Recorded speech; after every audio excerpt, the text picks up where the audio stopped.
మనం గత కొన్ని రోజులుగా 'గ్రోయింగ్ అప్ విత్ గాడ్' అన్న పుస్తకంలో ముచ్చట్లు చదువుకుంటున్నాం. బావూజీ గారి కుమార్తె అయినటువంటి షీలా కల్చురి తాను బాబాతో జీవించిన రోజుల గురించి, అంటే అప్పుడు తను బాబా సమక్షంలో పెరగడం, అప్పుడు జరిగిన ముచ్చట్లన్నీ కూడా ఈ పుస్తకంలో పంచుకుంటున్నారు. 1961వ సంవత్సరంలో వేసవిలో బాబా గురుప్రసాద్ వెళ్ళాలని నిర్ణయించుకున్నారు. అప్పుడు రమ మరియు పిల్లలిద్దరిని కూడా గురుప్రసాద్‌కు పిలిపిస్తే బావుంటుంది అనుకున్నారు బాబా.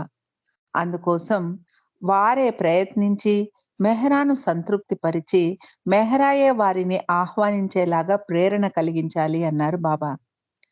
షీలా మెహ్రాతో ఎక్కువ సమయం గడుపుతూ, ఆమెను సంతృప్తి పరచడానికి ప్రయత్నిస్తూ ఉండేది.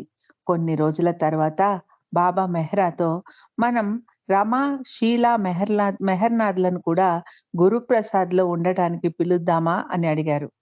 మెహ్రా అంగీకరించింది. గురుప్రసాద్‌కు రమ మసాలా దట్టించిన కాకరకాయ కూరను ఒక పెద్ద డబ్బాలో మండలి వారి కోసం కారం వేసి, బాబా కోసం కారం లేకుండా 2 డబ్బాలలో సర్ది తీసుకెళ్ళింది. బాబా రమాను చూస్తూనే, "ఏం తెచ్చావు?" అని అడిగారు.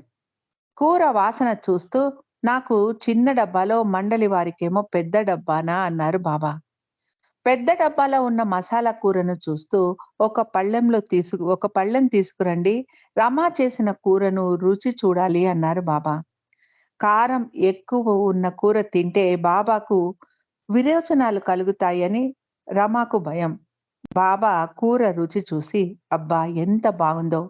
నాకు సప్పగా ఉన్న ఆహారాన్నే పెడతారు. అందులో ఉప్పు, కారం, పులుసు ఏమీ ఉండవు. ఆ ఆహారం నాకు రుచికరంగా ఉండదు. నువ్వు తెచ్చిన ఈ కూర నేను తింటున్నందుకు నువ్వు ఎంతో సంతోషించాలి" అన్నారు బాబా. బాబా కోసం కారం తక్కువ వేసి జాగ్రత్తగా వండింది రమ. కానీ బాబా తనకు కారం ఎక్కువ ఉన్న కాకరకాయ కూర కావాలని అడిగి మరీ తిన్నారు. మిగిలిన కూరను బాబా కొంతమందికి అక్కడున్న వారికి ఇచ్చి, బింద్రా హౌస్‌లో ఫ్రిడ్జ్‌లో మిగిలితిన్ మిగి మిగితి మిగిల మిగిలిన కూరంతా పెట్టి, రేపు తీసుకురండి అని చెప్పారు బాబా. అంటే బాబా ఆ రోజు శ్రీమండలి వారితో ఆ కూరను షేర్ చేసుకొని, మిగిలిన కూరను బింద్రా హౌస్‌కు పంపించి, అక్కడ ఉన్న ఫ్రిడ్జ్‌లో పెట్టి, మళ్ళీ రేపు తీసుకురండి అని పురమాయించారు. ఆ కూర చాలా బాగుంది అని చెప్పారు బాబా. బయట పురుషుల వైపు పెండు రమ కోసం వేచి చూస్తున్నాడు. ఎప్పుడెప్పుడు స్త్రీల వైపు నుండి కూర వస్తుందా, తిందామా అని ఎదురు చూస్తున్నాడు పెండు. కానీ బాబా వెళ్ళి, "పెండుకు కాకరకాయ కూర రాదు" అని చెప్పమన్నారు. తరువాత విషయం తెలిసి పెండు రమతో, "ఇంకొకసారి ఇలా ఏదైనా వండి తెచ్చినప్పుడు పురుషులకు వేరుగా, స్త్రీలకు వేరుగా 2 పాత్రల్లో తీసుకురమ్మని" చెప్పాడు. రమ అలాగే చేసేది. బాబా పురుషుల పాత్రలోని పదార్థం రుచి చూసి, "అబ్బే! అది అస్సలు బాగాలేదు.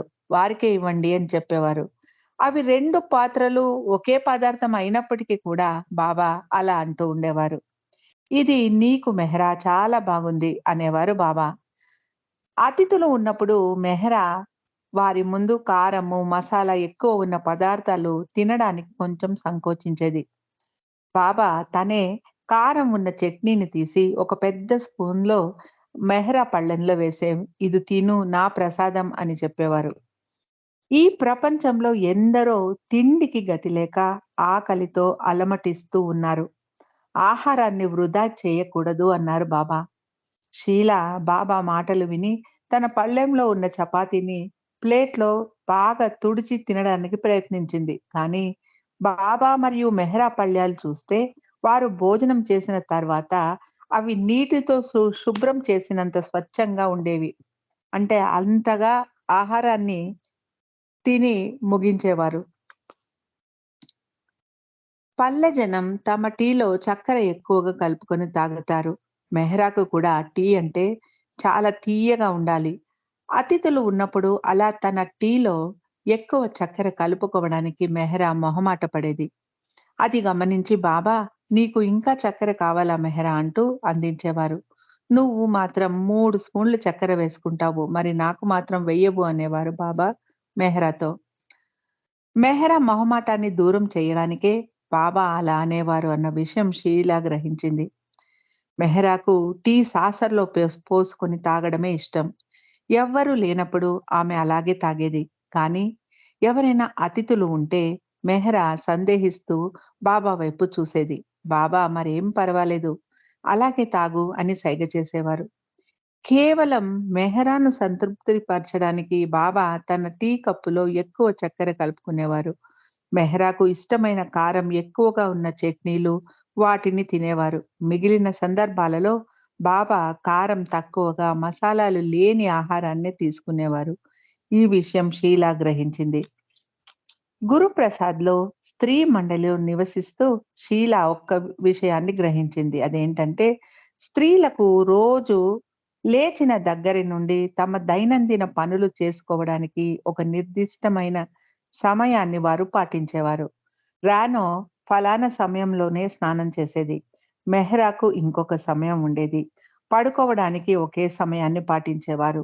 భోజనం చేయడానికి కూడా ఒక నిర్దిష్టమైన సమయం, ఇలా ఉండేది వారి జీవితం. అందుకే షీలా ఎక్కువగా పురుష మండలితో గడిపేది. వారికి ఏది నిర్దిష్టమైన సమయం అంటూ ఉండేది కాదు. వారికి నచ్చినప్పుడు స్నానం చేసేవారు, ఆటలు ఆడేవారు. అలాంటివన్నీ కూడా వారు ఇలా ఇదే సమయానికి చేయాలి అన్న నిర్బంధన పాటించేవారు కాదు. రమ, షీల మరియు మెహర్నాథ్ బాబా గది పైన మేడ మీద ఉన్న బావు గదిలో నిద్రించేవారు. బావు కింద వరండాలో అలోబా, బాల్నాటు, నానా కేర్లతో నిద్రించేవాడు. బాబా గది పైన ఉన్న గదిలో నిద్రించేటప్పుడు షీలా మరియు మెహర్నాథ్‌లు బాబా కింద గదిలో సరిగ్గా ఎక్కడ పడుకుంటారో అక్కడ ఆ స్థలాన్ని అందాజు వేసేవారు. మెహర్నాథ్ ఆ ప్రదేశంలో నడిచేవాడు కాదు. బాబాకు అది గౌరవంగా ఉండదు అని అతడి ఉద్దేశం. బాబా ఈ విషయం విని నవ్వారు. రాత్రిళ్ళు బయట వరండా నుండి ఆకాశంలోని చంద్రుణ్ణి చూడడం షీలాకు చాలా సరదా. ఒకసారి బాబాతో షీలా, చంద్రుడు ఎంత అందంగా ఉన్నాడు కదా బాబా అంది. బాబా, అక్కడేముంది, రాళ్ళు రప్పలు అంతే. భవిష్యత్తులో ఒకరోజు జనం అక్కడికి వెళతారు. ముగ్గురు చంద్రుని మీదికి వెళతారు అన్నారు బాబా. షీలాకు అంతరిక్షంలోకి వెళ్ళాలన్న కోరిక ఉండేది. అందుకే బాబాను, ఆ ముగ్గురిలో ఒక్కరైనా స్త్రీ ఉంటుందా బాబా అని అడిగింది షీలా. లేదు, ముగ్గురు పురుషులే అన్నారు బాబా. అందరూ పురుషులేనా? మరి స్త్రీలు ఎందుకు లేరు అని అడిగింది షీలా. అది కేవలం సమయం వృధా చేయడం అంతే.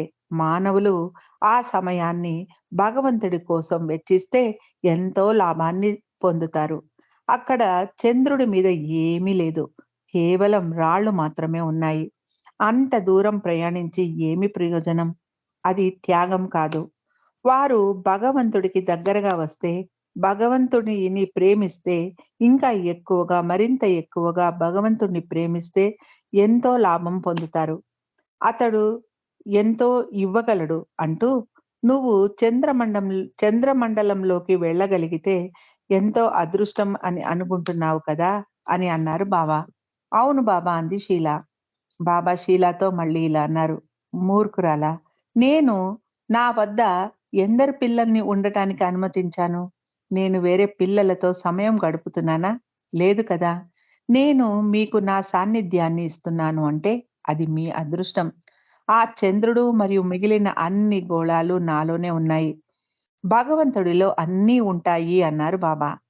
షీలా, నిజమే, నేను ఎంతో అదృష్టవంతురాలిని. కానీ చంద్రుని మీదికి వెళ్ళగలిగితే ఇంకా అదృష్టం. పోనీలే, చంద్రుడి మీదికి కాకపోయినా వేరే గోళం ఏదైనా సరే ఏదో ఒక రోజున వెళ్ళగలిగితే బాగుంటుంది అనుకుంది షీలా. ఎన్ని గోళాలలో జీవరాశులున్నాయో నీకు తెలుసా అని అడిగారు బాబా షీలాను. మళ్ళీ బాబా ఇలా అన్నారు. 18,000 గోళాల్లో జీవరాశులు ఉన్నాయి అన్నారు బాబా. షీల ఆశ్చర్యంగా, 18,000, మరి వారు కూడా మాట్లాడతారా అని అడిగింది షీల. బాబా, లేదు, వారు ఒకరి ఆలోచనలను ఒకరు అర్థం చేసుకుంటారు. వారికి భాష లేదు. వారు ఒకరి హావభావాలను గ్రహించి ఎదుటి వారి ఉద్దేశాన్ని గ్రహిస్తారు. కొందరికి తమాషా కలిగించే శరీరం ఉంటుంది. కొందరు మరుగుజ్జులలాగా ఉంటారు. కొందరికి చర్మం ఉండదు. కేవలం ఒక పొర మాత్రమే ఉంటుంది అన్నారు బాబా. వారితో మనకు సంపర్కం ఎందుకు ఉండదు బాబా అని అడిగింది షీల. ఆధ్యాత్మిక పురోగతి కేవలం భూమి మీద మాత్రమే సాధ్యం. వారికి అలాంటి సమయం వచ్చినప్పుడు వారు ఈ భూమి మీద జన్మిస్తారు. మొదటిసారి భూమి మీద విదేశాల్లో జన్మ తీసుకుంటారు. భారతదేశంలో కాదు. మేధస్సు కలిగిన శాస్త్రవేత్తలు అలాంటి వారే. వారు వేరే గోళాల నుండి వచ్చినవారు. కొన్ని జన్మలు అలా తీసుకున్న తర్వాత పురోగమనాన్ని సాధించి భారతదేశంలో జన్మిస్తారు. అందుకే భారతీయులు ఆధ్యాత్మికంగా అభివృద్ధి చెంది పురోగమించి ఉండటంలో వారికి హృదయం, మనస్సు కన్నా ఎక్కువ వృద్ధి చెంది ఉంటుంది అన్నారు బాబా. వేరే గోళాల నుండి భూమి మీద మనుషులు ఎందుకు జన్మ తీసుకుంటారు బాబా అని అడిగింది షీల. బాబా ఇలా అన్నారు. ఆధ్యాత్మిక పురోగతి కేవలం భూమి మీద మాత్రమే సాధ్యపడుతుంది. వారు ఇక్కడికి వచ్చినా వారి మనస్సు పని చేస్తూ ఉంటుంది. వారి హృదయం మరియు మనస్సు అనుసంధానం సాధించవు. వారి మనస్సు చాలా శక్తివంతమైనవి. వారిలో ఒక్కరినైనా భారతదేశంలోకి తీసుకొని వస్తే ఎంతో భౌతిక ప్రయోజనం కలుగుతుంది కదా బాబా అని అడిగింది షీల. బాబా అది అసంభవం అన్నారు. వారు భారతదేశంలో జన్మ తీసుకోవాలంటే వారి మనసు మరియు హృదయం అనుసంధానం కలిగి వారు భగవంతుడికి చేరువ కాగలగాలి. ఎవరి ఆధ్యాత్మిక పురోగమనం ఎక్కువగా ఉంటుందో వారే ఇక్కడ జన్మిస్తారు. భారతదేశంలో భగవంతుడిని భౌతిక శరీరంలో చూసే అవకాశం ఉంటుంది. చాలా కొద్ది మంది పాశ్చాత్యులు మాత్రమే భగవంతుడిని భౌతికంగా దర్శించే భాగ్యాన్ని పొందగలరు. నువ్వు నాతో కూర్చొని మాట్లాడినట్టు వారికి అవకాశం లభించదు అన్నారు బాబా. కానీ బాబా, నువ్వు మహమ్మద్, జీసస్ లాగా వచ్చినప్పుడు భారతదేశం కాకుండా వేరే ప్రాంతంలో జన్మించావు కదా అని అడిగింది షీల. ఆ సమయంలో వారికి నా అగత్యం ఉంది. అందుకే వారికి బోధించడానికే అక్కడ జన్మించాను. కానీ అది చాలా కష్టం. నాకు భారతదేశం అంటేనే ఎక్కువ ఇష్టం అన్నారు బాబా. మరి మళ్ళీ నువ్వు కొత్త రూపంలో వచ్చినప్పుడు ఇక్కడే జన్మిస్తావా బాబా అని అడిగింది షీల. భారతదేశంలోనే జన్మించడానికి ప్రయత్నిస్తాను అన్నారు బాబా. బాబా, నువ్వు ఎక్కడ పుట్టినా నాకు పర్వాలేదు. కానీ నన్ను మాత్రం నీతో తీసుకెళ్ళు అని అడిగింది షీల. నువ్వు నాతోనే ఉంటావు అన్నారు బాబా. బాబా, మరి నేను నీ మండలిలో ఒక్కదానిగా ఉంటానా? నీ మండలి వారికి 1 లేక 2 జన్మలలో బ్రహ్మైక్యం కలుగుతుంది అని నువ్వు చెబుతావు. నువ్వు మళ్ళీ వచ్చే సమయానికి వీళ్ళెవ్వరూ మిగిలి ఉండరు. మెహరా కూడా ఉండబోదు. మరి నీ సన్నిహితులుగా ఎవ్వరు ఉంటారు అని అడిగింది షీల. నువ్వు నాకు సన్నిహితంగా ఉండాలని అనుకుంటున్నావు కదా! అయితే నేను ఈ విషయం గురించి ఆలోచిస్తాను. నువ్వు మాత్రం నన్ను ఎక్కువగా, మరింత ఎక్కువగా ప్రేమించడానికి ప్రయత్నించాలి అన్నారు బాబా. శాస్త్రవేత్తల గురించి చెబుతూ బాబా ఇంకా ఇలా అన్నారు. ఈ శాస్త్రవేత్తలు భూమి మీద జన్మించి ఇతర మానవులతో సంపర్కం ఏర్పడ్డాక వారి ఆధ్యాత్మిక పురోగమనం మొదలవుతుంది. అది మెల్లగా కొంచెం కొంచెంగా వృద్ధి చెందుతుంది. రాయి నుండి మానవుల వరకు ఎలా పురోగమనం జరుగుతుందో అలాగన్నమాట. చాలా మంది శాస్త్రవేత్తలు భగవంతుడిని నమ్మరు. వారే అత్యంత శక్తివంతులు అనుకుంటారు. వారే భగవంతుడు అని అనుకుంటారు అన్నారు బాబా. మరి వారు శక్తిని ఆహ్, వారు ప్రాణ శక్తిని సృష్టించగలరా బాబా అని అడిగింది షీల. లేదు. వారి మనసు చాలా వేగంగా పనిచేస్తుంది. ఎంత వేగంగా అంటే ఏదైనా కొత్త ఆవిష్కారం చేసేటంతగా. అందుకే గతంలో లేని ఎన్నో కొత్త సదుపాయాలు అంటే విద్యుత్ శక్తి, టెలిఫోన్, రేడియో లాంటివి అందుబాటులోకి వచ్చాయి. ఇలాంటివి కనిపెట్టాలి అంటే ఎంత కష్టమో ఊహించు. కానీ వారికి మాత్రం అది బొమ్మలాటే. ఇవన్నీ ఇప్పుడే ఎందుకు కనుగొనబడ్డాయో తెలుసా? వారికి అపారమైన బుద్ధిశక్తి ఉంది. కానీ వారికి హృదయం ఉండదు. వారిలోని హృదయం కొన్ని జన్మల తర్వాత వృద్ధి చెందుతుంది. బావుకు చాలా బుద్ధిశక్తి ఉంది అని నువ్వు అంటూ ఉంటావు కదా బాబా! మరి బావు కూడా వేరే గ్రహానికి చెందినవాడా? అని అడిగింది షీల. బాబా నవ్వుతూ బావు వేరే గ్రహానికి చెందినవాడిలాగే ఉన్నాడు అన్నారు. వేరే గ్రహాల నుండి వచ్చిన వారిని గుర్తించడం ఎలా బాబా? అని అడిగింది షీల. అలాంటి వారు ఇతరులతో సరదాగా కలవరు. వారు ఏకాంతంగా ఉండాలని కోరుకుంటారు. ఇతరులతో కలిసిపోరు. చాలా వ్యత్యాసంగా కనిపిస్తారు. వారిని జాగ్రత్తగా పరిశీలిస్తే వారి కళ్ళు, చెవులు, మొహం వ్యత్యాసంగా వేరుగా ఉంటాయి. వారు సహజంగా కనిపించరు. వారి గోళాలలో మాట్లాడాల్సిన అగత్యం వారికి ఆహ్, హ్మ్, వారు ఉన్నటువంటి గోళాలలో మాట్లాడాల్సిన అగత్యం ఉండేది కాదు కాబట్టి, ఇక్కడ కూడా వారు ఎక్కువగా మాట్లాడడానికి ఇష్టపడరు. అక్కడ వారికి భాష లేదు. వారి మనసు వేగంగా పనిచేస్తూ ఉండటంతో, కొత్త విషయాలు కనిపెట్టడానికే వారు ఉత్సాహంగా పనిచేస్తూ ఉంటారు. వారి గత సంస్కారాల కారణంగా వారు తక్కువగా మాట్లాడతారు. నిద్ర కూడా తక్కువగానే పోతారు అన్నారు బాబా. కానీ కొంతమంది బుద్ధిమంతులుగా ఉంటారు కదా బాబా! అంది షీల. కొందరు బుద్ధిమంతులు కాకపోవచ్చు. వారందరూ ఒకే గ్రహం నుండి వచ్చిన వారు కూడా కాకపోవచ్చు అన్నారు బాబా. భూమి మీద మనుషులతో సంపర్కం పెరిగే కొద్దీ వారి గత సంస్కారాలు తొలగిపోయి వారు కూడా మామూలుగా వ్యవహరించగలరు అన్నారు బాబా. వారికి భగవంతుడి గురించి జ్ఞానాన్ని ఒక్క క్షణంలో నువ్వు ఎందుకు కలిగించవు బాబా అని అడిగింది షీల. బాబా ఇలా అన్నారు. వారు ఆ జ్ఞానాన్ని జీర్ణించుకోలేరు. అది ఒక్కొక్క అడుగే ముందుకు వేయాలి. ఉన్నట్టుండి ఎవరికైనా అంత జ్ఞానాన్ని ప్రసాదిస్తే వారికి దాన్ని అరిగించుకునే శక్తి ఉండదు అన్నారు బాబా. ఒక్కసారి భూమి మీదికి ఎంతమంది వస్తారు బాబా అని అడిగింది షీల. బాబా నవ్వి ఊరుకున్నారు. జవాబు చెప్పలేదు. అవతార పురుషుడు ఈ భూమి మీద జన్మ తీసుకొని వచ్చి, భూమి మీదే కాకుండా మిగిలిన 18,000 గోళాలలోనూ పనిచేస్తాడు. మానవులు లేని గోళాలలో కూడా పనిచేస్తాడు. వారు మిగిలిన గోళాలలో ఒకరిని ఒకరు నాశనం చేసుకోగల సామర్థ్యం కలిగి ఉంటారు. అవతారుడు వారిని ఒక కంట కనిపెట్టుకునే ఉంటాడు. అలా జరగకుండా చూసుకుంటూ ఉంటాడు అని చెప్పారు బాబా. మండలి వారికి భోజనానికి, టీ తాగడానికి ఎనామెల్ మగ్గు, ప్లేటు ఉండేది. షీలాకు ఆ ప్లేట్‌లలో తినడం, తాగడం నచ్చేది కాదు.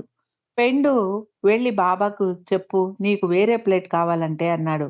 షీల బాబాతో తనకు అలాంటి ఎనామెల్ కప్పు, ఆహ్, టీ టీ తాగడం ఇష్టం ఉండదు అని చెప్పడంతో బాబా గోహెర్‌తో "షీలాకు మంచి టీ కప్పు ఇవ్వు" అన్నారు. మండలి వారికి పెండు ఒక జైలర్ లాగా ఆంక్షలు విధిస్తూ, వారు లైన్‌లో ఒకరి తర్వాత ఒకరు వస్తే వారి ప్లేట్‌లో ఆహారాన్ని వడ్డించేవాడు. షీలాకు ఇది నచ్చేది కాదు. తన కప్పులోని పాలను ముందర ఉన్నటువంటి వరండాలోని ఒక సోఫా మీద కూర్చొని, బయట తోటలోకి చూస్తూ, ఆ అందాలను ఆస్వాదిస్తూ పాలు తాగేది షీల. షీల అలా కూర్చోవడం పెండుకు కోపం తెప్పించేది. బావును పిలిచి చూపిస్తూ, చూడు ఎలా ఒక రాజకుమారిలాగా దర్జాగా కూర్చొని పాలు తాగుతోందో అని ఫిర్యాదు చేసేవాడు. బావు కూడా షీలాను మందలించేవాడు. బాబా వీరి మాటలు విని ఏమిటి విషయం అని అడిగేవారు. చూడండి బాబా ఎలా ఒక యువరాణిలాగా దర్పం చూపిస్తుందో అని చెప్పేవాడు పెండు. ఆమె నిజంగా ఒక యువరాణే. నీకు ఆ విషయం ఇప్పుడు తెలిసిందా? ఆమె సంస్కారాలు అలాగే ఉన్నాయి. అందుకే ఆమె అలా ప్రవర్తిస్తుంది. నువ్వు నీ బుర్ర ఎందుకు పాడు చేసుకుంటావు? ఆమె సంస్కారాలు ఆమె ఖర్చు చేసుకుంటోంది అంతే. నువ్వు ఆమెను చూసి అసూయ చెందుతున్నావా? అన్నారు బాబా. నేనెందుకు అసూయ చెందాలి బాబా? అన్నాడు పెండు. షీలా నడవడిక ఒక జమీందారులాగా ఉండేది. ఆమె ఒక రాజకుటుంబంలో పుట్టాల్సినది. కానీ నాకు దగ్గరగా ఉండడానికి నేను ఇలా పుట్టించాను. ఆమె తన గత జన్మల సంస్కారాలను ఖర్చు చేసుకుంటోంది. ఆమెకు చైనా కప్పులో టీ తాగడం ఇష్టం. తన మంచం పరుపు కూడా ప్రత్యేకంగా ఉండాలని ఇష్టం. ఆమె మాటలు, ఆమె నడత అన్నీ ప్రత్యేకంగా ఉంటాయి. అంతెందుకు ఆమె నీరు తాగడం చూసావా? మెల్లగా గుటకేస్తుంది. అదే అలోబాను చూడు గటగట నిలపకుండా తాగేస్తాడు అంటూ వివరించారు బాబా. ఆమెకు ఇష్టం వచ్చిన చోట కూర్చొని తాగనివ్వు, వారించకు అంటూ పెండును మందలించారు బాబా. మండలి వారికి పొద్దున బ్రెడ్, బటర్ మరియు టీ ఇచ్చేవారు అల్పాహారంలోకి. ఫ్రాన్సిస్‌కు మాత్రం గుడ్లు ఇచ్చేవారు. భోజన పదార్థాల మీద ప్లేట్లు కప్పి పెట్టాలని షీల పెండుకు సూచించేది. అలాగే భోజనం పళ్ళ్యాలను తినడానికి ముందుగా శుభ్రంగా తుడవాలని షీల సూచించేది. ఈ విషయం గురించి ఇద్దరూ వాదించుకునేవారు. షీలాను బాబా ఏమిటి విషయం అని అడిగారు. షీల బాబాకు విషయం వివరించగానే బాబా అవును అలా చేయడమే ఆరోగ్యానికి మంచిది. చీమలు, దోమలు ముసరకుండా జాగ్రత్త వహిస్తే మంచిదే అన్నారు బాబా. మెహ్రా కూడా షీలా చేసింది సరిగ్గా ఉంది. అలా చేయడంతో మండలి వారు ఆరోగ్యం కుదుట పడుతుంది. ఆహ్, ఆరోగ్యానికి మనం ఖర్చు చేసే ఖర్చులు మిగులుతాయి అని సలహా ఇచ్చింది. పురుష మండలి వారు దాచుకున్న మిఠాయిలను, చెడిపోయిన వాటిని కూడా వారి గది లోపల నుండి వెదికి అన్నీ పారేసేది షీలా.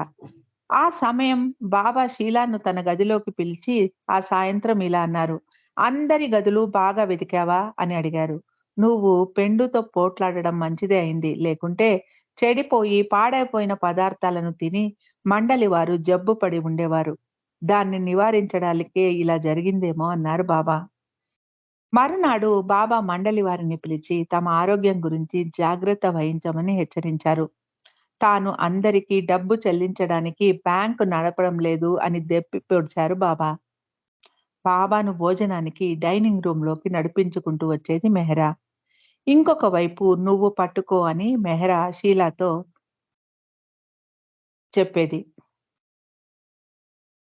వండిన పదార్థాలన్నిటిని తెచ్చి బాబా ముందు ఉంచేది మెహ్రా. బాబా వాటిని తాకగానే అందరూ వడ్డించుకునేవారు. ఏదైనా సామాన్లు స్త్రీ మండలి వైపు తీసుకురావాలంటే కేవలం రానో గది వరకే మోసుకొని తెచ్చేవారు పురుషులు. స్త్రీలు మండలి హాలు వైపుకు వచ్చేవారు కాదు. బాబా పిలిచినప్పుడు మాత్రమే మణి, గోహెర్, రానో హాలులోకి వచ్చేవారు. ఏ రోజు ఏదైనా కావాలని షీలాను పిలవాలంటే ఝాన్సీకి రాణి అని గట్టిగా పిలిచేవాడు. షీలా చాలా గడుసు పిల్ల అని అలా పిలిచేవాడు. మెహ్రా కూడా షీలాను ప్రశంసిస్తూ బేబీ వయస్సులో చిన్నదైనా ఎంతో ధైర్యంగా తన తల్లిని, తమ్ముడిని చూసుకుంటుంది అని మెచ్చుకునేది. బాబా కూడా అంగీకరిస్తూ బాబు ఆడదానిగా పుట్టాల్సినవాడు. నేను పొరపాటుగా పురుషుడిగా పుట్టించాను. అలాగే షీలా మరియు రమ ఇద్దరూ పురుషులుగా జన్మించాల్సిన వారు అన్నారు బాబా. బాబా షీలాను, మెహర్‌నార్‌లను రోజంతా ఏమి చేస్తూ పొద్దు పోగొడుతున్నారు అని అడిగారు. మెహర్‌నాద్ మేము షీలా వద్ద ఉన్న కథ పుస్తకాలు చదువుకుంటున్నాం బాబా అన్నాడు. బాబా ఆశ్చర్యంగా మీరు మాత్రమే చదివి సంతోషిస్తున్నారా? నాకు కూడా చెప్పండి అని షీలాను మరాఠీలో కథ చెప్పమన్నారు. షీలా మరాఠీలో మొదలుపెట్టి హిందీకి మారిపోయింది. బాబా నీకు ఇచ్చిన అవకాశం పోయింది. నీ నీ బదులు నా బిడ్డ మెహర్‌నాద్ నాకు కథ చెబుతాడు అన్నారు బాబా. షీలాతో బాబా మెహరాకు కథ చెప్పమన్నారు. మెహరా చాలా సంతోషంగా ఆ కథను విన్నది. ఒక్కొక్కసారి బాబా స్వయంగా కథలు చెప్పేవారు. బాబా ఒక కథ ఇలా చెప్పారు. ఒక వ్యక్తి రోజు శివలింగానికి పూజ చేసి, హారతి ఇచ్చి, పూలమాల వేసి ఆరాధించేవాడు. ఒకరోజు ఎవరో ఆ శివలింగాన్ని దొంగలించారు. ఆ విషయం తెలిసిన ఆ వ్యక్తి తన గురువు గనక ఇంటికి తిరిగి వచ్చి శివలింగం దొంగలింపబడడం గురించి తెలిస్తే ఆగ్రహిస్తాడు అని భయపడ్డాడు. తన గురువుకు ఆ విషయం తెలియనీయకుండా నేరేడు పండును తెచ్చిపెట్టి దాన్నే శివలింగంలాగా ఆరాధించడం ఆహ్, మొదలుపెట్టాడు. తన గురువు శివలింగం లేదు అని గ్రహించకుండా అతడు అలా జాగ్రత్త పడ్డాడు. గురువు శివలింగానికి పూజ చేసిన తర్వాత దాన్ని కడగడానికి ప్రయత్నించినప్పుడు అసలు నిజం బయటపడింది. శిష్యుడు గురువుతో ఆ శివలింగం పాడైపోయింది. అందుకే దాన్ని తొలగించాను అని చెప్పాడు. గురువు అది నిజమే అని అనుకున్నాడు. తన గురువు నిజం గ్రహించలేకపోవడంతో అతడు నిజమైన గురువు కాదు అనుకుని శిష్యుడు ఆ గురువును వదిలి వెళ్ళిపోయాడు. ఇది కథ. ఒక ప్రేమికుడు బాబాకు ఉత్తరం రాస్తూ తనకు ఒక గురువు ఉన్నాడని, అతడు తనకు ఒక జపమాలను ఇచ్చాడని, దాన్ని ఏమి చేయాలని బాబాను అడుగుతూ, తాను మెహర్ బాబాను అనుసరిస్తున్నాడు కదా! మరి ఆ ఒక జపమాలను ఏం చెయ్యాలి అని బాబాకు ఉత్తరం రాశాడు. బాబా ఆ ప్రేమికుడికి ఇలా రాయించారు. ఆ మాలను పారవెయ్యడానికి అతడు భయపడుతున్నాడు. ఒకవేళ తను ఆ గురువు ఇచ్చిన మాలను పారేస్తే, అతడు తనకు ఆధ్యాత్మికంగా హాని కలిగిస్తాడేమో అని అతడి భయం. కానీ, అతడు నన్ను అనుసరిస్తున్నాడు కాబట్టి, అతడు చింతించాల్సిన అవసరము లేదు. అతడికి ఏమీ కాదు. 100% నమ్మకం లేదు కాబట్టే మనసు పనిచేస్తోంది. మనస్సు ఆలోచింపజేస్తూ, ఆ గురువు సహాయపడతాడేమో, ఈ గురువు సహాయం లభిస్తుందేమో అని ఆలోచనలు చేస్తుంది. అలాంటి వారికి మెహర్ బాబా నిజంగా భగవంతుడు అన్న నమ్మకం కలిగి ఉండరు అని వివరించి చెప్పారు బాబా. ఒకరోజు షీల బాబా ఇలా అడిగింది బాబాని ఇలా అడిగింది. ఎవరైనా నీ పాదాలకు ప్రణమిల్లితే వారి సంస్కారాలు నీ పాదాల వద్ద చేరతాయి కదా బాబా! అలాగే ఎవరైనా సద్గురువు సమాధికి ప్రణమిల్లినప్పుడు వారు తమ సంస్కారాలను అక్కడ విడిచిపెడతారు. అదే పురోగతి సాధించిన వారి సమాధులకు ప్రణమిల్లితే తేడా ఎలా ఉంటుంది? అక్కడ కూడా సంస్కారాలు విడిచే వీలు ఉంటుందా? ఎక్కడికి వెళ్ళినా ఒక్కటే కదా! వారి వారి సంస్కారాలు విడవబడతాయి అని అడిగింది షీల. బాబా ఇలా అన్నారు. అది నిజమే. నిజంగా నమ్మకం మనస్ఫూర్తిగా ఉంటే, ఆ సమాధి నిజమైన పురోగమనం సాధించిన ఆత్మది అయినా కూడా దాన్ని పూజించినప్పుడు ప్రయోజనం కలుగుతుంది. అంటే బాబా ఇక్కడ ఏం చెప్తున్నారంటే, నిజంగా ఆ గురువు మీద నమ్మకం ఉండి మనం ఆ సమాధికి మనం నమస్కరిస్తే, అది పురోగతి సాధించని ఆత్మది సమాధి అయినా కూడా మనకక్కడ మేలు జరుగుతుంది. కానీ ఎప్పుడు ఎవరైతే వారి మీద నమ్మకం సన్నగిల్లుతుందో, ఆ వదిలిపెట్టిన సంస్కారాలన్నీ మళ్ళీ వచ్చి నీకు చేరతాయి. అప్పుడు నీకు ప్రయోజనం చేకూరదు. అదే ఒక సద్గురువు సమాధికి ప్రణమిల్లితే, నువ్వు నమ్మకపో వదిలించుకున్న సంస్కారాలు మళ్ళీ తిరిగి నీకు వచ్చి చేరవు అన్నారు బాబా. ఇది చాలా ఇంపార్టెంట్ అయిన విషయం అండి. ఇక్కడ కొంచెం నేను చదివినప్పుడు అంత స్పష్టంగా అర్థం కాలేకపోవచ్చు. ఇక్కడ షీల ఏమడుగుతుందంటే, ఎవరినైనా బాబా దగ్గరకొచ్చి వాళ్ళు తల బాబా పాదాలకు ఆనిస్తే సంస్కారాలన్నీ బాబా దగ్గర వదిలిపెట్టేయొచ్చు. అయితే అదే ఒక పురోగతి సాధించనటువంటి ఆత్మ సమాధి ఉంటుందనుకోండి. అలాంటి గురువుల దగ్గరికి వెళ్లి మనం మన తలకాయని అక్కడ పెట్టామంటే, ఆ సంస్కారాలన్నీ అక్కడ వదిలించుకుంటాం కదా! అప్పుడు 2 విధాలుగా గూడా మనకు లాభమే. అంటే బాబా దగ్గరైనా వదిలించుకోవచ్చు. అలాగే ఇలా పురోగమనం సాధించనటువంటి ఆత్మలు, ఇంకా ప్రయాణ మార్గంలోనే ఉన్నారు వాళ్ళు. అలాంటి వాళ్ళ సమాధుల దగ్గర కూడా మనం వెళ్ళినా కూడా, మనం సంస్కారాలు వదిలించుకోవచ్చు. 2 విధాలుగా కూడా మనకు ఒకే పని జరుగుతోంది కదా! అని అడుగుతుంది. అప్పుడు బాబా ఏమంటారంటే, ఆ ఒక సమాధి దగ్గర నువ్వు ఆహ్, తల పెట్టినప్పుడు, అతడు నిజమైన గురువు అన్న నమ్మకం నీకు ఎంత దృఢంగా ఉంటే, అప్పుడు నీ సంస్కారాలు అక్కడ వదిలించుకోవచ్చు.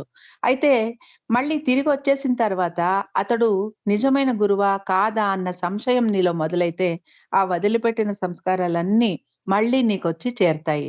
కాబట్టి అక్కడ నీకు ప్రయోజనం లేదు. అదే ఒక సద్గురువు కానీ, అవతారుడి దగ్గరికి కానీ వెళ్ళినప్పుడు నీవు నమ్మినా, నమ్మకపోయినా ఆ సంస్కారాలు నువ్వు వదిలించుకున్న సంస్కారాలు మళ్ళీ నీకు తిరిగి రావు అన్నారు బాబా. అదే బాబా ఇక్కడ అంటున్నారు. అదే ఒక సద్గురువు సమాధికి ప్రణమిల్లితే, నువ్వు నమ్మకపో వదిలించుకున్న సంస్కారాలు మళ్ళీ తిరిగి నీకు వచ్చి చేరవు అన్నారు బాబా. బాబా పాదాల వద్ద షీల మరియు మెహర్‌నాథ్‌లు కూర్చొని ఉన్నప్పుడు, బాబా తన పాదాలను ఒత్తమని చెప్పేవారు. బాబా పాదాలు గట్టిగా ఉండేవి. మెహరా బాబా శరీరం చాలా నాజూకుగా, మెత్తగా ఉంటుంది అని చెప్పేది. కానీ షీలాకు అలా అనిపించలేదు. గట్టిగా, ఇంకా గట్టిగా వత్తండి అనేవారు బాబా. అలా తమకు అవకాశం ఇచ్చి, తమ సంస్కారాలను బాబా తొలగిస్తున్నారా అని అనిపించింది షీలాకు. బాబా షీలాతో, "మీరిద్దరూ ఇలా నా పాదాల వద్ద కూర్చోవడానికి ఎంత అదృష్టం చేసుకున్నారో తెలుసా? హిమాలయాలలో సాధువులు సంవత్సరాల కొద్దీ తిండి, తిప్పలు లేకుండా భగవంతుడి కోసం పడిగాపులు కాస్తూ, నిరీక్షిస్తూ ఉంటారు. మీరు నాతో ఇంత దగ్గరగా కూర్చునే భాగ్యాన్ని పొందారు" అన్నారు బాబా. షీలా ఒకసారి బాబానిలా అడిగింది. "బాబా, మీరు భగవంతుడు కదా! మరి మీరు ఈ ప్రపంచంలోని జనాలు అందరినీ మంచివారిగా, నిజాయితీ పరులుగా ఉండేలాగా చేయవచ్చు కదా! అలా ఉండలేని వారిని లేకుంటే అలా ఉండలేకపోయే వారిని చంపేయొచ్చు కదా!" అని అడిగింది. బాబా తాను అలా చేయలేను అన్నారు. "అది దివ్య ప్రణాళిక ప్రకారం నడుస్తుంది. తాను కల్పించుకోను. దానికి కొన్ని నియమాలు ఉన్నాయి" అన్నారు బాబా. "అలాగైతే నాకు ఆ అధికారాన్నివ్వండి బాబా. నేను ఆ పని చేస్తాను" అంది షీల. బాబా హృదయపూర్వకంగా నవ్వారు. ఎరుజ్ మరియు బావూజీ ఇద్దరూ బాబా ముందు అలా మాట్లాడకూడదు అంటూ షీలాను వారించారు. కానీ బాబా ఏమీ అనలేదు. స్త్రీ మండలితో ఉండగా ఏమి మాట్లాడినా వారు పట్టించుకోరు. ఒకరోజు భోజనం చేస్తూ ఉండగా ఒక కూర రుచిగా అనిపించలేదు. ఇంకొకరు కూర రుచిగా ఉంది. బాబా షీలా మాటలకు ఇలా అన్నారు. "మంచి, చెడు రెండూ బంధనాలే" అని చెప్పారు. "రెండూ బంధనాలే అయితే మరి మీరు కేవలం మంచిని మాత్రమే సృష్టించవచ్చు కదా! అందరి మనస్సులు ప్రశాంతంగా, నిశ్శబ్దంగా ఉండేవి అప్పుడు. చెడు సంస్కారాలే ఏర్పడవు" అని చెప్పింది షీలా. బాబా మెహరా వంక చూస్తూ, చూడు ఎలా మాట్లాడుతుందో. తన తండ్రిలాగే బేబీ కూడా చాలా తెలివిగలది. తను అడిగే ప్రశ్నలకు జవాబులు చెప్పలేక, నాకే నేను మొద్దులాగా అనిపిస్తాను అన్నారు బాబా. మెహరా వెంటనే, బాబా, మీరు మొద్దు ఎలా అవుతారు? మీరు భగవంతుడు అంది. నేను ఆమెను సృష్టించినా కూడా ఇంత చురుకైన బుర్ర ఎలా ఆమెకు వచ్చిందా అని ఆశ్చర్యం కలుగుతుంది నాకు అన్నారు బాబా. బాబా, మీకు భవిష్యత్తు తెలుసు. నేను ఇలాగే ఉంటాను అని కూడా మీకు తెలుసు. మీకు అన్నీ తెలుసు బాబా అంది షీల. బాబా నవ్వుతూ షీలాను ఆలింగనం చేసుకుంటూ, నువ్వు మనస్సులో ఏది పెట్టుకోకుండా అన్నిటినీ బయటికి చెప్పేస్తావు. అది చాలా మంచి స్వభావం. మనస్సులో పెట్టుకుంటే జవాబులు దొరకవు అన్నారు బాబా. బాబా షీలాను, మెహర్‌నాద్‌లను న్యూస్ పేపర్‌లో ఉన్న ఆసక్తికరమైన విశేషాలను కూడా చదివి వినిపించమని చెప్పేవారు. అలా చదువుతూ ఉండగా జవహర్‌లాల్ నెహ్రూ గురించిన ఒక ఆర్టికల్ పేపర్‌లో వచ్చింది. నెహ్రూ రాత్రి పొద్దుపోయాక కూడా ఒక దుకాణాన్ని తెరిచి ఉంచమని చెప్పి తన మనవళ్లకు కానుకలు ఖరీదు చేశాడు. అది అతడి అధికార దుర్వినియోగం అని ఆర్టికల్ సారాంశం. షీలాకు కూడా అది నిజమే అని అనిపించింది. బాబా ఇలా అన్నారు. నెహ్రూకు తన మనవళ్ళే కాదు, అందరూ చిన్న పిల్లలన్నా కూడా చాలా ఇష్టం. నెహ్రూ ఆ ఉద్దేశంతోనే వ్యవహరిస్తాడు. తను ఒక ప్రధాన మంత్రిని అన్న హోదాతో అతడు ఎప్పుడూ వ్యవహరించడు. నెహ్రూ హృదయం చాలా మంచిది. అతడిని ఎవరైనా అనవసరంగా విమర్శిస్తే వారు అతడి సంస్కారాలు తమ నెత్తిన వేసుకుంటారు. వారు అతడి పురోగమనానికి సహాయపడుతున్నట్టే అని చెప్పారు బాబా. నెహ్రూ ఒక యోగి అన్నారు బాబా. న్యూస్ పేపర్‌లోని ఇంకొక ఆర్టికల్ పాశ్చాత్య దేశాలలో పురుషులు మరియు స్త్రీలు సమానమే అంటూ పురుషులకు, స్త్రీలకు పనిలో సమానంగా వేతనాలు ఇస్తున్నారు అని రాశారు. షీలా బాబాతో, "ఇది చాలా మంచిది కదా బాబా! ఆడవారు, మగవారు వేరు వేరు అన్న నియమాలు మంచిది కాదు" అంది. ఈ ఆర్టికల్ మెహరాకు కూడా చదివి వినిపిస్తాను అని షీలా బాబాతో చెప్పింది. కానీ బాబా వద్దు అని వారించారు. ఈ మార్పు ఇండియాలో కూడా జరగాలి అన్నారు బాబా. ఇక్కడ ఇండియాలో ఆడవారిని బానిసలలాగా చూస్తారు. ఆలు-మగలు ఇద్దరూ ఉద్యోగాలు చేస్తూ ఉన్నప్పుడు కేవలం ఆడవారు మాత్రమే ఇంటికి వచ్చిన తర్వాత కూడా వంటలు వండాలి, ఇంటి పని చేయాలి. అలా ఎందుకు చేయాలి? మగవారు మాత్రం దర్జాగా కాలు మీద కాలు వేసుకొని న్యూస్ పేపర్ చదువుకుంటూ ఉంటారు. ఎందుకు అలా? వారు కూడా పనిలో సహాయం చెయ్యవచ్చు కదా! పాత్రలు కడగవచ్చు కదా! మీ మండలి వారు చూడండి ఎంత బాగా తమ ప్లేట్‌లను వారే కడుగుతారో. వారి బట్టలు వారే ఉతుక్కుంటారు అంది షీల. ఆ సమయంలో బాబా స్త్రీల విముక్తి కోసం పని చేస్తున్నారా అని అనిపించింది అక్కడ ఉన్న వారందరికీ. ఎందుకంటే షీల ఈ విషయాన్ని పదే పదే బాబా ముందర ప్రస్తావించేది. ఒకరోజు బాబాకు చాలా తలపోటుగా ఉంది. బాబా మెహర్‌నాథ్‌కు, షీలాను పిలిచి డాక్టర్ గోహెర్‌ను అడిగి ఏదైనా తీసుకురమ్మన్నారు. షీలా వెళ్లి గోహెర్‌కు విషయం తెలుపగానే డాక్టర్ గోహెర్ ఒక సాసర్‌లో 2 మందు బిళ్ళలను తీసుకొని ఒక గ్లాస్ మంచి నీళ్లతో పరిగెత్తుకుంటూ బాబా వద్దకు వచ్చింది. డాక్టర్ గోహెర్ ఇచ్చిన మాత్రలు సరి అయినవేనా అని అనుమానంగా అడిగారు బాబా. షీల మళ్ళీ లోపలికి వెళ్లి గోహెర్‌ను విచారించింది. గోహెర్ చిరాకుగా చూస్తూ ఆ మాత్రలు తిరిగి తనకే తనిఖీ చేసి అయ్యో! తప్పైపోయింది. పొరపాటుగా ఒకే రకం సీసా చూసుకోకుండా వేరే మాత్రలు ఇచ్చేశాను అంది. బాబా గోహెర్‌తో కోపంగా నువ్వు ఒక బార్బర్‌వి. నీ అజాగ్రత్తతో రోగి ప్రాణాలు తీస్తావు అన్నారు. ఇంకొక రోజు మండలి హాలులో మణికి, బాబాకు ఏదో విషయం మీద పెద్ద చర్చ జరుగుతూ ఉంది. బాబా కోపంగా చూస్తూ, సౌజ్ఞలు చేస్తూ ఎరుచ్ ఆహ్, తర్జుమా చేసి చెబుతూ ఉన్నాడు. కాసేపయ్యాక తన కళ్ళు నొప్పిగా ఉన్నాయని, తాను సరిగ్గా చూడలేకపోతున్నాను అన్నాడు ఎరుజ్. బహుశా షీలా మరియు మెహర్‌నాద్‌ల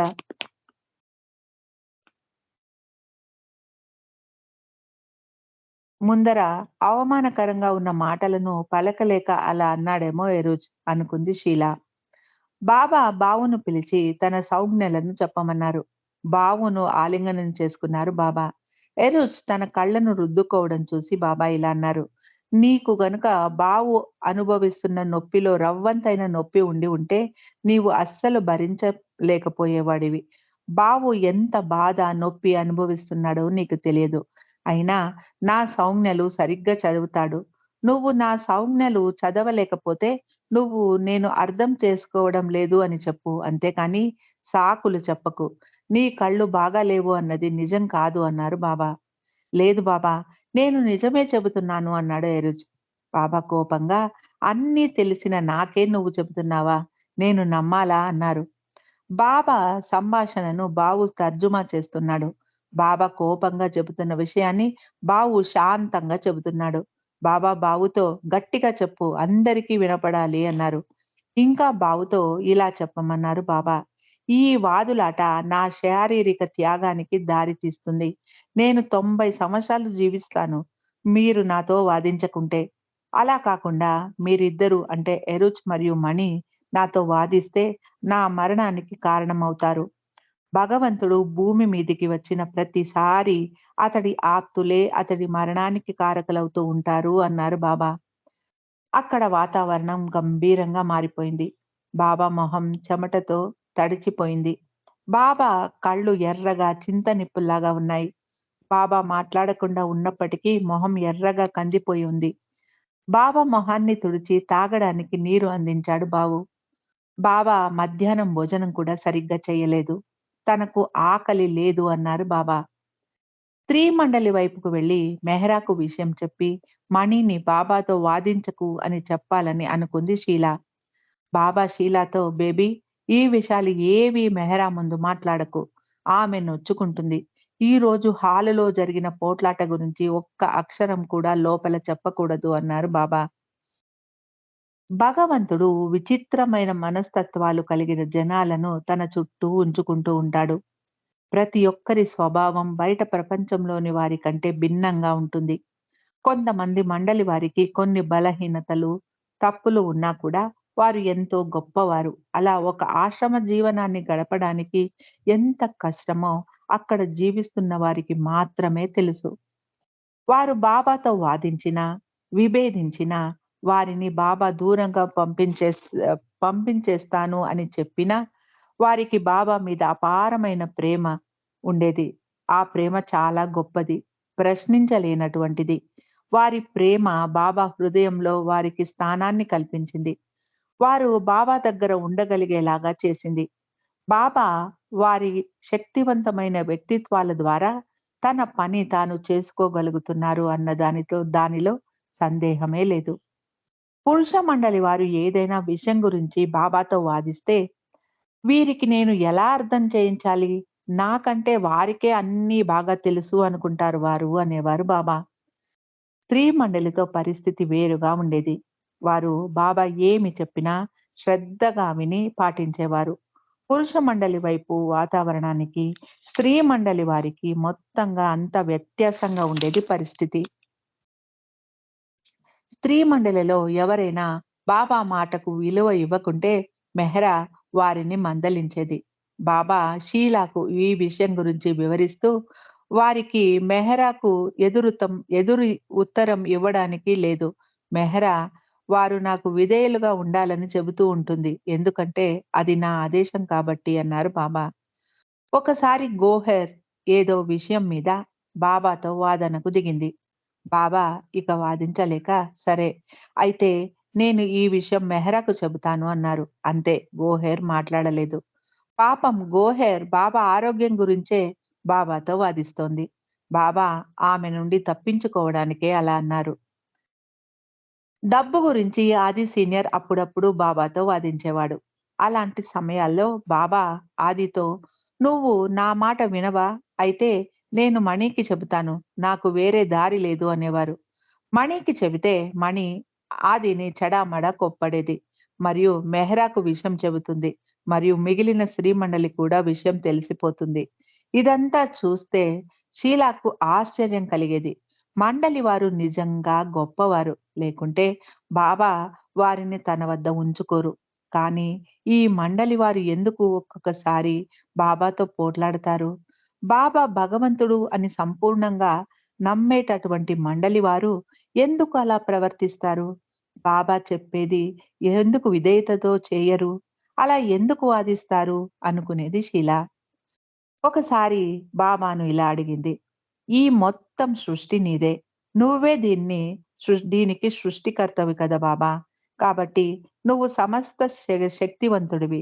అలాంటి మీరు మీ మండలి వారు తప్పు చేసినప్పుడు వారిని గట్టిగా మీకు మీరు చేస్తున్నది సరికాదు అని చెప్పలేరా? మరి మీరు నిస్సహాయుడుగా ఎందుకు వ్యవహరిస్తారు బాబా? అని అడిగింది షీల. బాబా ఇలా అన్నారు. అది నా తప్పు. నేనే వారిని సృష్టించి నా దగ్గర పెట్టుకున్నాను. వారు తాము స్వయంగా నన్ను ప్రేమించడం లేదు. వారు నన్ను ప్రేమించేలాగా నేను చేసుకున్నాను అన్నారు బాబా. మీరు ఏమి చేయాలని వారిని కోరుకుంటున్నారో అలా వారిని చేయమనండి. వారు మీతో ఎందుకు వాదించాలి అని అడిగింది షీల. బాబా ఇలా అన్నారు. నేను ఈ తలనొప్పి నా తలపైకి ఎందుకు తెచ్చుకుంటున్నానో నాకే అర్థం కాదు. ఈసారి ఇలా సృష్టిస్తే బాగుంటుంది అని నేను అనుకున్నాను. వారికి వారిని వాడుకోవడానికి కొంత బుర్రని ఇచ్చాను. కానీ వారి బుర్ర వేరే విధంగా పనిచేస్తోంది. వారు మంచివారే, కానీ కొన్ని సమయాలలో వారు తమ బుర్రని ఎక్కువగా వాడతారు. అప్పుడు నాకు అవాంతరం ఏర్పడుతుంది. వారిని ఎక్కువ వారిని ఎక్కడ మీట నొక్కి సరిచేయాలో నేను నేర్చుకోవాలి అన్నారు బాబా. వారిని మూగవారిగా మార్చేయి బాబా! లేకుంటే గమ్మున ఉండమని చెప్పు అంది షీల. అప్పుడు ఏం బావుంటుంది? నేను మాట్లాడను, వారు మాట్లాడకుండా ఉంటే ఎలా ఒకరి మొహాలు వారు చూసుకుంటూ ఉండాలి అన్నారు బాబా. వారికి కూడా సౌజ్ఞలు చేయడం నేర్పించు బాబా అంది షీల. ఇప్పటికన్నా 100% ఎక్కువగా మాట్లాడతారు. వారి మనసు పని చేయడం ఆగిపోతుంది అంటావా? లేదు. అది ఇంకా వేగంగా పనిచేస్తుంది. అలా చేస్తే అన్నారు బాబా. కొందరు మండలి వారు మొండిగా బాబాతో పోట్లాడి వాదించినా, కొందరు మాత్రం మెహ్రా, నాజా, విలియం, బావు, అలోబా లాంటి వారు అలా చేసేవారు కాదు. మెహ్రా ఎప్పుడూ నిదానంగా, తీయగా మాట్లాడేది బాబాతో. బాబా ఆరోగ్యం మొదలైన విషయాల గురించి మెహ్రా బాబాతో ఏకీభవించకపోయినా, ఆ విషయం చాలా మెల్లగా, సౌమ్యంగా చెప్పేది మెహ్రా. ఏ పని చేస్తున్నా బాబా పిలవగానే చెప్పండి బాబా అని వచ్చేసేది మెహ్రా. బాబు మరియు అలోబానుకు బాబా ఏదైనా విషయం గురించి మందలించినప్పుడు వారు మాట్లాడకుండా గమ్మునుండేవారు. బాబా నొచ్చుకుంటే బాబు చాలా గంభీరంగా తీసుకొని చింతించేవాడు. కానీ అలోబ అలా కాదు. బాబా మందలిస్తూ ఉంటే నేల చూపులు చూస్తూ అప్పుడప్పుడు బాబా మొహంలోకి కళ్ళప్పగించి చూస్తూ ఉండిపోయేవాడు. బాబా నన్నలా చూడకు అనేవారు. అలా నా మాటలు ధిక్కరించినందుకు చాలా బాధపడతావు. నేను నిన్ను క్షమించను అనేవారు బాబా. అలోబా ఇది ఏది పట్టించుకోకుండా బయటకు వెళ్లి తింటూ, తాగుతూ మామూలుగా ఉండేవాడు. అలా దేనిని అంటిపెట్టుకోకుండా ఉండడం బావు అలోబా వద్ద నుండి నేర్చుకోవాలి అనుకునేది షీల. జై బాబా అండి. ఈరోజు ఇక్కడ ఆపుకుందాం. మళ్ళీ మిగిలింది రేపు చదువుకోవడానికి ప్రయత్నం చేద్దాం. అందరికీ జై బాబా.